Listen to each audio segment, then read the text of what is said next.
gegeso madingeza nabiyo nama singegeso ginne wani zanira nama sinseneso ginne ni moti male damma hindameso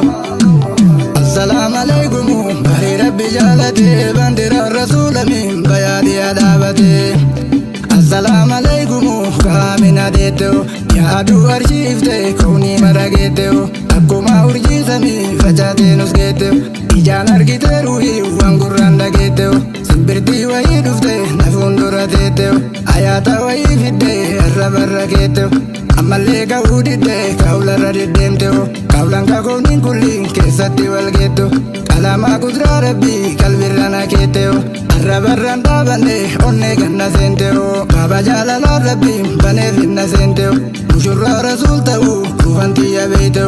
akkuma bubbe butte baratinna senteo walargana babota algarrana keteo shilila ya baraho ya baraho sahiba rasulami nasjirranu lalaho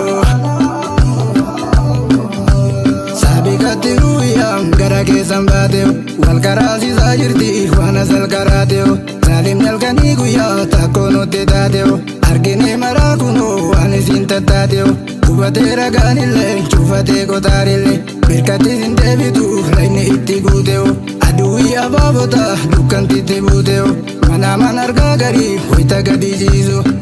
wanarifni nanjedan hinjeda hindizo aga federo bulle romni daganjizo assalamu alaikum bari rabbi jalate bandira rasulami zuwair radabate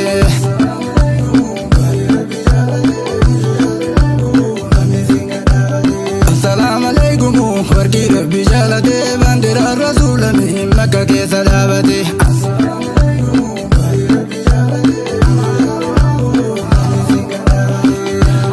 assalamu alaikum nura rabbi jalate bandira rasulami bayadi adabate karanke sanabiyo karasuli randamne karanke sanabiyo karasuli randamne utarani marabi wan barbachi sandamne korotanna baballa ka harkalu kangamne warra wanganan ole wanganan bulangamne miftahu qulubillahi galina ma wangamne bandiro rasulami birka kesa dabate assalamu alaikum bari rabbi jalate bandiro rasulami birka kesa dabate anisa arganisa anan sahibabayo kun fayakuni rabbi wan fedan namatayo nyafa kirageti manaf sahiraf tol mangisti rabbin fae takiti makadaon makamni fede hoji kesan hojjatun gahu bandira rasulami birka kesa dabate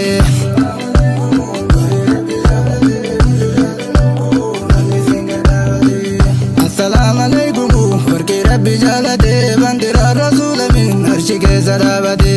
janganda kamne maru jani alfononi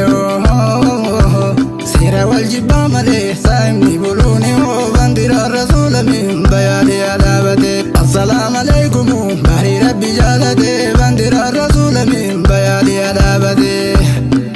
gulufan fede isa jala gulufen bawu warri akka lazima fana jalaladayo akka arreeda goge osoma ufdada kajibbeef gadiselle guyyaan irra hagawu hindufa guyyaan maru facasana damawu warri waan kedi irra facafate wannawu firii teessanii matam wanti rabbinu tayu ulfa keessaniin ture salfadhe afaan bawu guyyaan guutame kuno misterri badee bawuun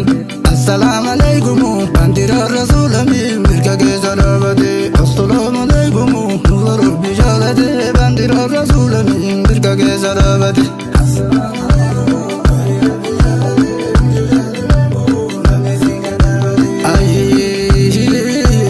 assalamu alaikum nura rabbi jalate bandira rasulami birka keessa dabate anisa arganisa anan sahibabayo fayakuni rabbi wan fedan namatayo nyafa kira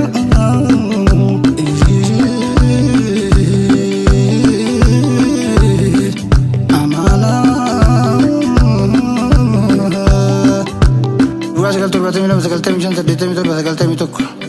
garre studio Shashamane. Assalamu alaikum.